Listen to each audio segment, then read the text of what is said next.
Salut, j'espère que vous allez bien, j'espère que vous êtes en forme. Alors, bienvenue dans cette vidéo dans laquelle je vais partager avec vous un sujet qui me tient réellement à cœur. Et je pense que je suis au bon endroit pour parler de ça, puisque là, ici, je suis dans une école. C'est ici que j'ai fait le secondaire. J'ai fait la classe de première D et de terminale D ici, série scientifique. Je suis juste de passage et là, rapidement, je me suis dit, je vais passer pour voir comment l'environnement se présente. Et au même moment, je voudrais partager avec vous un sujet qui me tient énormément à cœur, qui me dérange. D'accord?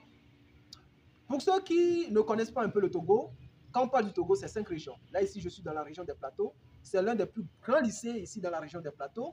Et la capitale du Togo est dans la région maritime. Parce qu'il y a pas mal de personnes qui me suivent ici, du Cameroun, Sénégal, Côte d'Ivoire, Bénin, les gens de la diaspora, il y a pas mal de personnes qui me suivent. Alors, si vous voulez venir au Togo, sachez que voilà, la capitale est dans la région maritime. Là, ici, nous sommes dans la région des Plateaux et c'est ici que j'ai fait le secondaire. Alors, on ferme la parenthèse rapidement pour aborder le sujet sérieusement. Vous savez, il y a un rêve qui est vendu à la jeunesse africaine. Et ce rêve vendu a tendance à détruire cette jeunesse. Ce rêve vendu a tendance à dérouter cette jeunesse. Très tôt, on nous dit, il faut aller à l'école. Tu vas à l'école, tu fais le primaire, tu fais le secondaire, tu fais le supérieur. On te dit, tu dois travailler dur, tu obtiens de bonnes notes pour qu'à la fin de tes études, tu aies plus de chances d'obtenir un bon boulot. Et à la fin des études, on te dit, voilà, tu passes des concours. Soit tu as deux possibilités, soit tu passes des concours pour intégrer la fonction publique, soit de façon singulière, tu travailles pour des entreprises. Et après avoir obtenu de l'argent, lorsque voilà, tu es un peu stable financièrement, tu construis une maison, tu fondes une famille, et là, en ce moment, tu estimes véritablement avoir réussi ta vie. C'est ce rêve qui est vendu. Ce rêve est vendu d'abord. Ce rêve provient tout d'abord des parents, de nos parents, parce que nos parents ont été éduqués de la sorte. Attention, ici dans cette vidéo, je ne veux pas dire que l'école n'est pas une bonne chose. L'école est une bonne chose. Il faut aller à l'école. Si je n'étais pas allé à l'école, je ne pouvais peut-être pas vous parler comme ça. D'accord, il faut aller à l'école. L'école est une bonne chose. Mais derrière cette idée d'aller à l'école, il y a quelque chose qui n'est pas bien véhiculé. Il y a un message qui est anormal. C'est-à-dire quand on nous dit d'aller à l'école, obtenir de bonnes notes, et à la fin de nos études, forcément, chercher à travailler soit dans la fonction publique ou pour des entreprises, ça c'est une anarque. C'est une anarque. Pourquoi? Parce qu'aujourd'hui, la jeunesse africaine est fortement attachée à ce rêve-là. Et c'est ce rêve que beaucoup de personnes poursuivent. Les gens vont à l'école, ils ont leur licence, ils ont leur master, ils ont leur doctorat, et à la fin de leurs études, ils sont à la maison. Ils ne font rien parce qu'ils n'ont pas eu cette chance d'intégrer la fonction publique ou tout simplement, ils n'ont pas eu cette chance de travailler dans une entreprise. C'est ce qui bloque la jeunesse africaine. Le fait de dire seulement ça à la jeunesse africaine fait que cette jeunesse n'a plus cet esprit, cette initiative d'entreprendre. Ce mindset a complètement, le fait d'avoir ce mindset, le fait que la jeunesse africaine ait ce mindset, l'a détruit radicalement. Parce qu'aujourd'hui, beaucoup de personnes sont allées à l'école. Les gens ont leur doctorat, les gens ont leur master, mais ils sont à la maison, ils ne font rien, ils sont devenus une charge pour leurs parents. Parce que les parents eux-mêmes ont dit à leur enfant, vous devez aller à l'école. Et quand vous allez à l'école, vous devez espérer, n'est-ce pas, avoir un bon boulot. Aujourd'hui, nous sommes au 21e siècle. Il faut oublier ça. Et ceci se passe généralement en Afrique francophone. On nous dit qu'il faut aller à l'école. Et quand, à la fin de tes études, tu ne trouves pas de travail, tu es à la maison, tu écris des CV, tu es à la maison, tu ne fais rien.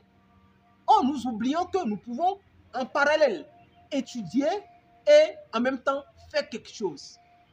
Beaucoup de personnes sont allées à l'école, ils ont des compétences, ils ont des choses en tête, mais ils ne savent pas en réalité qu'ils peuvent matérialiser ça. Supposons quelqu'un qui a fait des études comme moi, quelqu'un qui a fait l'agronomie, quelqu'un qui a mesure d'aider les producteurs, quelqu'un qui a mesure d'amener son pays à avancer sur le plan agricole. Mais qui à la maison, cette personne fait quoi? Quelqu'un qui a fait la chimie et qui à la fin de ses études est à la maison, cette personne fait quoi? Quelqu'un qui a fait la gestion à la fin de ses études est à la maison, cette personne fait quoi? Tu peux t'inspirer de ce que tu as appris pour transformer toi-même ta vie. Tu peux, ta connaissance, parce que quand tu vas dans une entreprise, qu'est-ce que tu fais? Tu mets ta connaissance au service de l'entreprise pour que l'entreprise te paye. Quand tu vas dans la fonction publique, parce qu'il faut savoir qu'on va toujours recruter en fonction des compétences, en fonction de ce que tu sais, tu vois. Quand Quand tu vas dans la fonction publique, c'est la même chose. Et donc, à défaut de ça, si aujourd'hui tu n'as pas un boulot, tu as été à l'école, tu as ta licence peut-être, voilà, licence minimum, ou le bac, tu peux déjà, n'est-ce pas, utiliser ce que tu connais dans ta tête pour mettre ça à la service des autres personnes, des particuliers, pour gagner de l'argent. C'est comme ça que ça marche. Mais malheureusement, aujourd'hui, la jeunesse africaine est focalisée sur le fait que, voilà, c'est un boulot qui doit me faire sortir de ma situation. Et quand nous allons aller plus loin, on nous dit que lorsque tu obtiens un boulot, tu construis une maison, tu fondes une famille. Et ça encore, c'est une arnaque.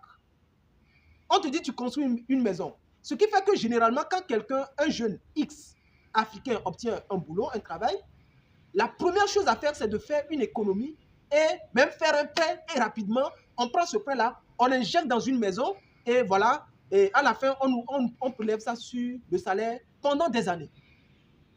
On n'a pas cette notion-là que lorsqu'on a un boulot, le boulot doit nous permettre, premièrement, de faire une épargne. À côté, le boulot te permet de faire une épargne et en même temps, tu peux survivre avec voilà, l'argent que tu gagnes avec ton boulot. Si même tu es dans la fonction publique ou dans une entreprise, le travail que tu fais doit te permettre tout d'abord de faire une épargne, ensuite de survivre. Mais généralement, quand on fait l'épargne, on épargne notre argent, on prend tout pour aller construire une maison, une grande maison, et à la fin, on prélève ça dans notre salaire jusqu'à X années. On n'a pas cette notion-là que l'épargne, à son tour, devait nous servir à développer des business. Avant de construire une maison, il faut d'abord s'assurer qu'on a un patrimoine. On a des business qui nous génèrent du cash. Parce que généralement, on dit que quoi? Si on veut acheter une chose et qu'on n'est pas capable d'acheter la même chose deux fois, c'est qu'on n'est pas en mesure d'acheter la chose. Supposons que vous voulez acheter une voiture. Si vous n'êtes pas capable d'acheter deux voitures, la voiture que vous voulez acheter deux fois, ce que vous n'êtes pas en mesure, vous ne devez pas acheter la voiture. Et ceux, par exemple, qui obtiennent un boulot, vous avez un travail sous la main. Vous faites une épargne, vous prenez toute l'épargne, ou même faire un prêt pour construire une maison dans laquelle vous voulez habiter. Vous vous attendez à quoi? Si demain vous perdez votre boulot, comment vous pourrez survivre? Donc, la première chose lorsque vous avez un boulot, parce qu'il faut savoir que pour avoir un boulot, pour voilà, gagner de l'argent, lorsqu'on est jeune, soit on a un boulot, soit quand même on décide d'être entrepreneur. Vous pouvez mettre vos connaissances au service des autres personnes pour gagner de l'argent. Oubliez cette façon de chercher forcément du travail. Non, moi je dis, il faut agir et entreprendre. Il faut agir et entreprendre. Si vous finissez vos études, si vous n'avez pas quand même une formation qui vous permet en même temps de servir les autres personnes, allez vous former. Vous mettez vos connaissances au service des autres personnes pour gagner de l'argent. Et lorsque vous gagnez votre argent, ne faites pas comme les autres personnes. Il faut rapidement construire une maison, prendre des prêts. Même, je vois des gens qui achètent des voitures, voilà, pour faire le bling-bling, pour montrer aux gens que voilà, on a de l'argent. En réalité, je vais vous dire la vérité. Ceux qui ont de l'argent là, ils ne montrent pas aux gens qui ont de l'argent. Ils n'ont pas le temps, n'est-ce pas, de montrer aux autres personnes que voilà, je suis riche, j'ai de l'argent. Non. Je travaille avec beaucoup de personnes, les gens de la diaspora, et ce sont des personnes, à voir le projet qu'ils montent, ils ont de l'argent, mais quand je les rencontre, ce sont des personnes qui sont très simples, qui sont humbles. Mais la jeunesse aujourd'hui, vous allez les voir, ils paient des motos RTR, ils paient des voitures, tu les vois dans le luxe, dans n'importe quoi, parce qu'ils ont gagné du travail. Attention, ne faites pas ça, c'est une erreur, c'est une arnaque. Donc, l'information que je vais transmettre dans cette vidéo, elle est claire. Primo, si vous finissez vos études, allez à l'école. Mais si vous finissez vos études, n'attendez pas forcément la fonction publique ou de gagner un travail, d'écrire des CV tout le temps. Vous pouvez mettre vos connaissances au service des autres personnes pour gagner de l'argent. Vous avez fait la gestion, vous avez fait la comptabilité, vous avez fait l'agronomie, vous avez fait la médecine, peu importe ce que vous avez fait, il faut savoir que vous pouvez gagner de l'argent avec ça. Ne finissez pas vos études et voilà, vous commencez pas à faire la maçonnerie. Non, pourquoi vous avez fréquenté? En parallèle de ce que j'ai une notion, souvent je dis quelque chose. On peut avoir un métier en soi et avoir de second métier. On peut avoir un métier en soi. Par exemple, je suis agronome. Au-delà de mon travail d'agronome, je peux avoir autre chose. Je fais autre chose. On n'est pas censé faire la même chose. Alors, il faut savoir que vous pouvez faire plusieurs choses. Je vais aller encore plus loin. On vous dit de fonder une famille. Quand vous fondez maintenant une famille, voilà, on estime, voilà, on a atteint le succès, on a réussi. C'est une anarque. C'est à cause de ça, justement, que la pauvreté se perpétue en Afrique. Un jeune qui n'a pas de moyens, qui n'est pas responsable, qui enceinte une fille, vous voulez que ça se passe comment? Est-ce que tu as mesure de nourrir une famille? Est-ce que tu as mesure de prendre soin d'une femme, de prendre soin des enfants? Aujourd'hui, la jeunesse africaine est complètement pourrie. Parce que telle personne a un enfant, je suis censé avoir un enfant. Est-ce que tu as les moyens pour supporter un enfant? Tu as les moyens pour prendre en charge une famille? Regardez, aujourd'hui, on peut voir dans les rues des enfants qui n'ont pas d'argent. Souvent, quand je suis dans les carrefours, des enfants qui me demandent de l'argent, des personnes qui me demandent de l'argent, mais tu es obligé de les donner. Mais c'est à cause de ça que la pauvreté se perpétue. Des jeunes hommes qui sont irresponsables, qui se marient, mais arrêtons des bêtises, quoi. Non, arrêtons des bêtises. Quand on n'est pas prêt, on n'est pas prêt. On attend quand on est prêt. C'est comme ça que ça marche. Bon, excusez-moi pour le temps que j'ai utilisé dans cette vidéo, mais je pense que nous devons prendre conscience de certaines choses et changer les choses.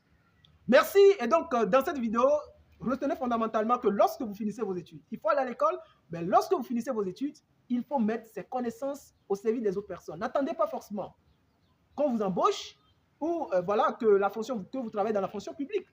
Mais gérez bien votre argent. Oubliez le concept selon lequel, n'est-ce pas, il faut construire une maison, vous vous endettez pour faire le bling-bling, montrer aux gens que vous avez de l'argent. Non, on est au 21e siècle, les choses ont changé. Et ceux qui ne sont pas responsables pour fonder une famille, ne fondez pas de famille. Parce que quand tu es un homme, tu décides de fonder une famille, c'est que tu as mesure de prendre soin d'une femme et des enfants ou d'un enfant. Quand tu es une femme, c'est que tu es assez mature pour rester dans un foyer. Il faut savoir fondamentalement que si nous voulons changer les choses, ça doit commencer ici. D'accord? J'ai l'habitude de dire que avant de devenir riche physiquement, dans le monde réel, vous devez être riche ici. Si tu n'es pas capable de créer la richesse dans ta tête, eh bien, tu ne seras pas en mesure de créer de la richesse physiquement. Donc, les amis, il y a certaines choses que nous devons changer. Et ça doit commencer ici. Alors, pour que la vidéo ne soit pas trop longue, je vous remercie d'avoir suivi cette vidéo. Pour ceux qui me découvrent pour la première fois au travers de cette chaîne, je vais rapidement me présenter. Je m'appelle Lucien Akmeli. Sur cette chaîne, je vous parle de business, mindset et de votre croissance personnelle. C'est ça de business. Je mets beaucoup plus l'accent sur l'agriculture et l'élevage. Vous savez, nous importons énormément de denrées alimentaires. Je vous dis que je parle également du mindset. Et donc, si vous n'êtes pas encore abonné à cette chaîne, je ne sais pas qu'est-ce que vous attendez. Abonnez-vous et activez la cloche de notification pour être informé à chaque fois que nous publions de nouvelles vidéos sur la chaîne. Mais surtout, likez cette vidéo et partagez-la massivement, les amis. En le faisant, vous soutenez sur cette chaîne. Et ensemble, nous sommes en train de faire une sensibilisation. Alors merci et on se voit très bientôt dans une prochaine vidéo. Ciao.